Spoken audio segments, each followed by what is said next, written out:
जातीचा धर्माचा कसलाच भेदभाव नाही। कोणी अपंग आहे, कोणी गरीब आहे, कोणी कसा आहे, काहीच नाही। वय वर्ष 18 असेल आणि त्याला मतदानाचा अधिकार दिलेला आहे आणि या ठिकाणी आपल्याला तो रक्षणार्थ अधिकार आहे। आपण बिनशर्त मला आशीर्वाद द्याल ही अशी माझी अपेक्षा आहे आणि जर मला आशीर्वाद द्याल तर मला 2 हात वर करून मला सांगा की भालेराव साहेब वेळेप्रसंगी आम्ही पूर्ण गावच्या गाव या ठिकाणी 2 नंबर मशीनचं बटन दाबून या ठिकाणी मला जर आशीर्वाद देणार असाल तर मी म्हणे रामकृष्ण हरी आणि वाजवा तुतारी। आपण म्हणा मी म्हणतो रामकृष्ण हरी, आपण म्हणा वाजवा तुतारी। हे 2 नंबरचं बटन अशा पद्धतीने तुतारी वाजवणारा माणूस हे लक्षात ठेवा।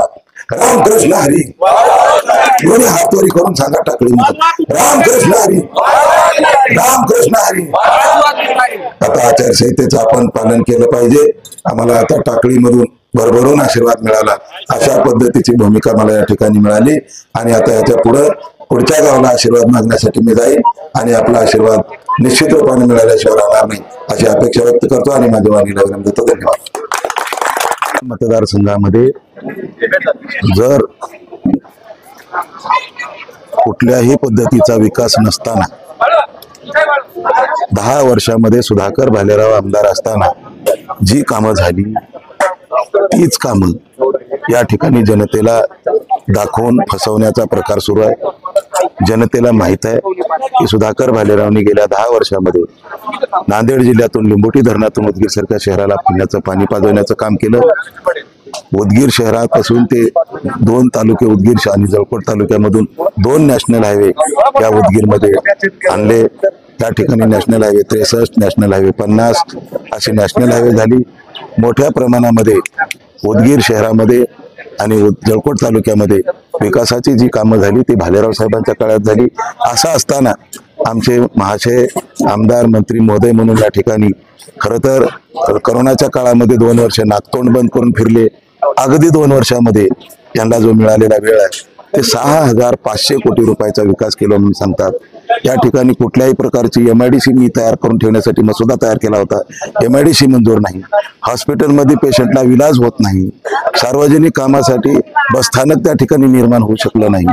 मग या ठिकाणी कोणता विकास या सन्माननीय मंत्री महोदयांनी केला हा प्रश्न जनतेच्या समोर पडलेला आहे आणि मला विश्वास आहे हा 6500 कोटीचा जर कामाचा जर या ठिकाणी लेखाजोखा दाखवत असेल तर एवढा मोठा घोटाळा महाराष्ट्रामध्ये 1 नंबर असं विधानसभा मतदारसंघ असेल उदगीर की त्यामध्ये सर्वाधिक घोटाळा झाला असेल आणि सर्वाधिक डुप्लिकेट कामाची बिलं उचलली गेली असतील तर याची चौकशी होणं आवश्यक आहे आणि जनतेच्या पैशाची जर टक्केवारीच्या रूपाने जर लूट केली असेल तर याच्यावर गुन्हे दाखल होणं गरजेचं आहे आणि याच्यावर कारवाई सुद्धा झाली पाहिजे अशा पद्धतीची जनतेची मागणी आहे। जर एवढा पैसा जर मतदारसंघात आला असेल, पीक विमा मिळाला नसेल, पीक विम्याच्या माध्यमातून शेतकऱ्याचा पैसा लुटला असेल, एक दमडी सुद्धा शेतकऱ्याला मिळाली नाही, कुठल्याही सर्वांगीण विकासासाठी कोणतंही मंत्री महोदय काम दाखवू शकत नसतील, माझ्या काळातली जे मंजूर झालेली कामं माझ्या काळामधली जी कामं दाखवत असतील तर हे सब झूट आहे। म्हणून जनता त्रस्त आहे। उद्या 20 तारखेला सुधाकर भालेरावला भरभरून आशीर्वाद देण्यासाठी गाव रस्त्यावर लोक येऊन स्वागत करत आहेत आणि त्याचा मला विश्वास आहे। गेल्या 10 वर्षातली पोचपावती मला या विधानसभेच्या निवडणुकीमध्ये तुतारी वाजवणाऱ्या माणूस या चिन्हासमोरील बटन दाबून विजयी केल्याशिवाय राहणार नाही हा मला विश्वास आहे। उदगीर विधानसभा मतदारसंघात एकच चर्चा आलं तुतारीच, आपण आमदार झाल्यानंतर कुठली 5 कामं करणार? उदगीर मतदारसंघामध्ये खूप महत्वाची कामं करण्याची आवश्यकता आहे। आमच्यातला तरुण युवा बेरोजगार सुशिक्षित बेरोजगार या ठिकाणी व्यसनाधीनतेकडे वळतोय, हाताला काम नाही, परिवारामध्ये टेन्शन निर्माण झालेलं आहे। म्हणून या ठिकाणी औद्योगिक वसाहत निर्माण करण्याची आवश्यकता आहे। त्यांचं टेन्शन दूर करण्यासाठी MIDC निर्माण करणं, त्या ठिकाणी उद्योग आणणं आणि त्यांच्या हाताला काम देणं, शेतकऱ्याच्या हितासाठी सर्वांगीण हितासाठी त्या ठिकाणी काम करण्याची आवश्यकता आहे। खरं तर MIDCच्या माध्यमातून रोजगार मिळवून देणे, शेतकऱ्याच्या हितासाठी नुकसान भरपाई झाली असेल तर त्यासाठी काम करणे, निराधारासाठी योजना गेल्या 5 वर्षामध्ये एक निराधाराला दमडी सुद्धा मिळालेली नाही। माझ्या काळामध्ये 12,000 कुटुंबांना त्या ठिकाणी मी निराधाराच्या योजना सुरू केल्या। अत्यंत महत्वाकांक्षी भूमिकेची कामं या ठिकाणी करण्याची आवश्यकता आहे। खरं तर मी जेवढी कामं तुम्हाला सांगितली ती कामं महत्वाकांक्षी भूमिकेने तर त्या ठिकाणी केलेलीच आहेत। एवढंच नाही तर विद्युत पुरवठा सुद्धा त्या ठिकाणी सुरळीत होत नाही, शेतकरी हातबल झालेले आहेत, गावकरी हातबल झालेले आहेत, गावामध्ये 3 फेजची लाईन चालत नाही, कुठल्याही गावामध्ये ट्रान्सफॉर्मर वेळेवर मिळत नाही, त्या ठिकाणी लाईटची व्यवस्था बरोबर होत नाही म्हणून सर्व सरपंच ग्रामस्थ त्रस्त झालेले आहेत. अत्यावश्यक बाब पिण्याच्या पाण्याचा प्रश्न गावोगाव, जलमिशन योजनेमध्ये मोठा घोटाळा झालेला आहे, त्यामध्ये सुधारणा करण्याची आवश्यकता आहे.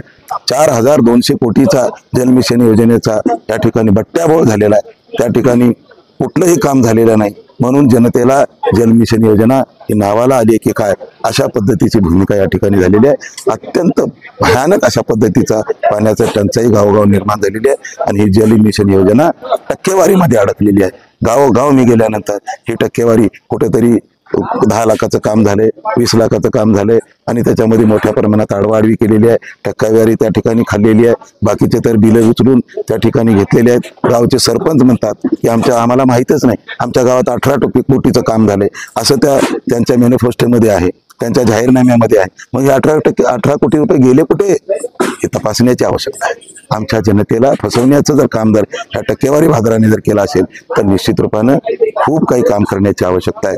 आणि ह्या येणाऱ्या काळामध्ये सार्वजनिक हॉस्पिटलमध्ये साधं डिलिव्हरी झाली तर सीझर करण्यासाठी त्या ठिकाणी जर पेशंटला जर इलाज होऊ शकत नसेल तर बाकीच्या इलाजाचा तर प्रश्नच नाही.